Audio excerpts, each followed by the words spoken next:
Didier, le Togo est-il aujourd'hui contraint d'extrader Damiba pour dissiper les soupçons de complicité et prouver sa loyauté envers les partenaires de l'AES? Bon, en tout cas, il y a une chose qui est, qui est sûre.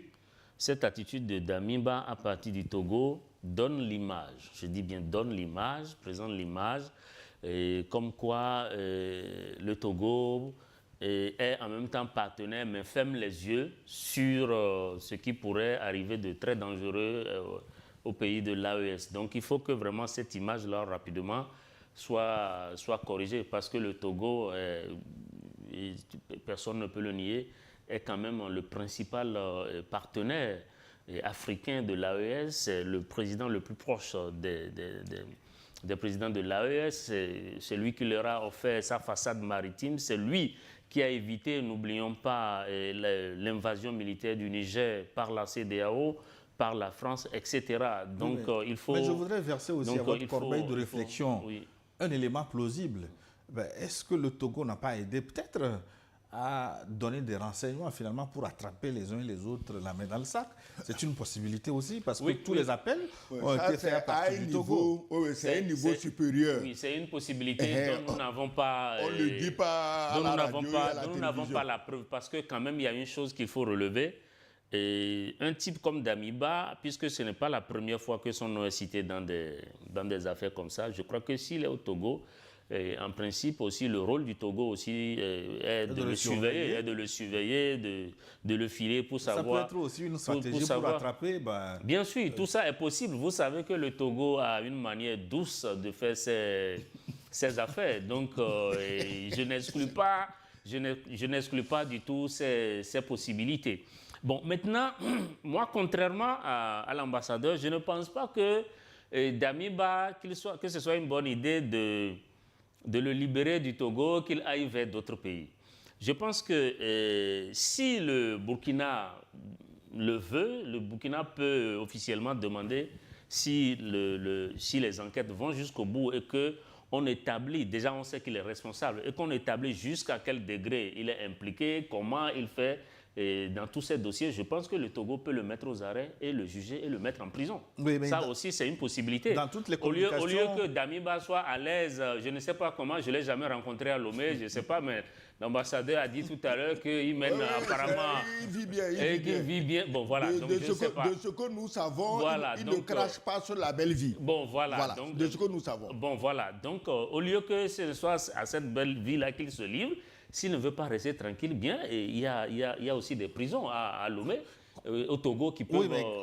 Quand vous suivez la communication officielle du Burkina, nulle part le Togo n'a été épinglé. C'est ça qui me renforce dans le sentiment que vous avez écouté tous les audios qui ont été saisis et produits à partir du Togo. Est-ce que le Togo n'a pas aidé c'est là que... et utilisé Damiba comme un appât pour attraper les... C'est là que j'adresse mes sincères félicitations au Burkina. C'est-à-dire que dans l'hystérie, dans l'émotion, ils auraient pu officiellement impliquer le Togo. Tel n'a pas été le cas. En réalité... Ils ont fait la part des choses.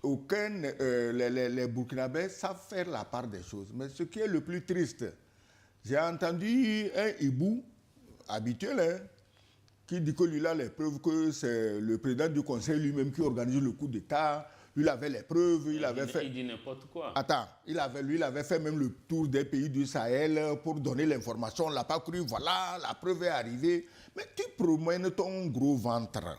Les pays du Sahel sont déjà assez humains, assez généreux. À chaque fois, on te remplit la panse. Parce que c'est le même oiseau de malheur qui avait vu des soldats français embarqués dans des bus scolaires, traversant le Togo pour aller attaquer le Burkina. C'est le même.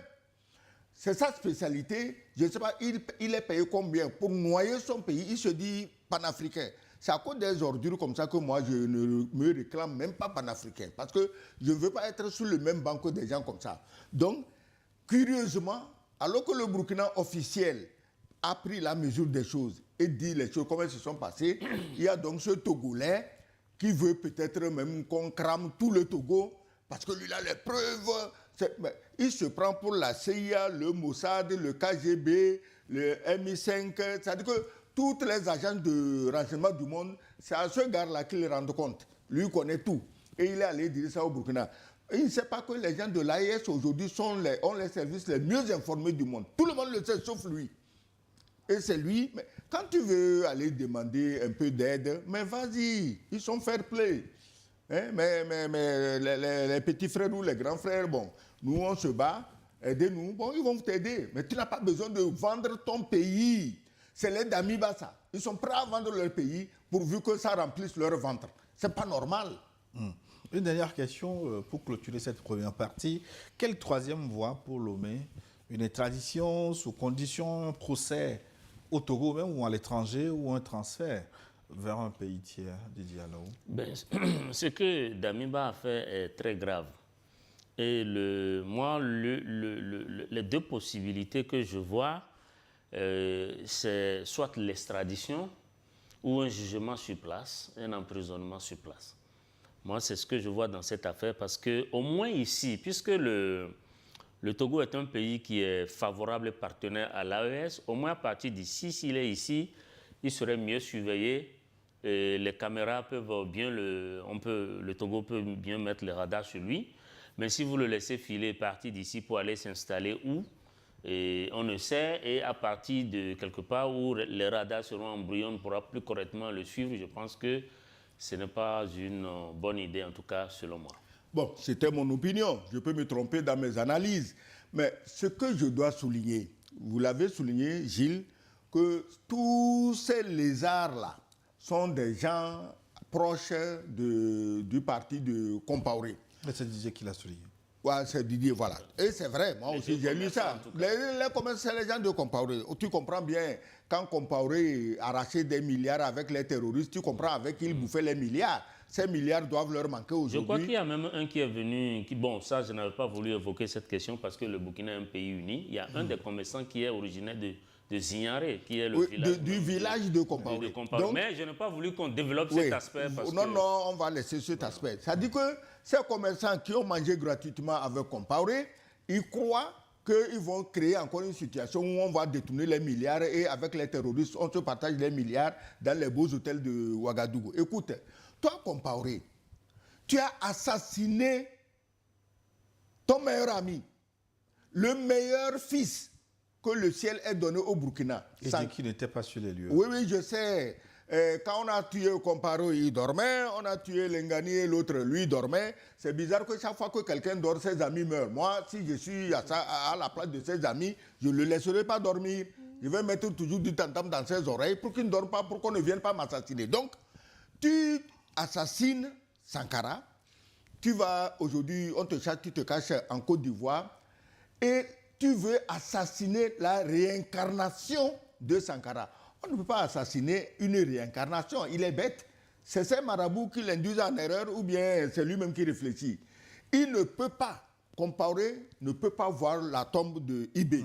Mais Ibé verra sa tombe. Donc il n'a qu'à se calmer et cesser de manipuler les pauvres commerçants et les pauvres sous-officiers. Ça ne sert absolument à rien.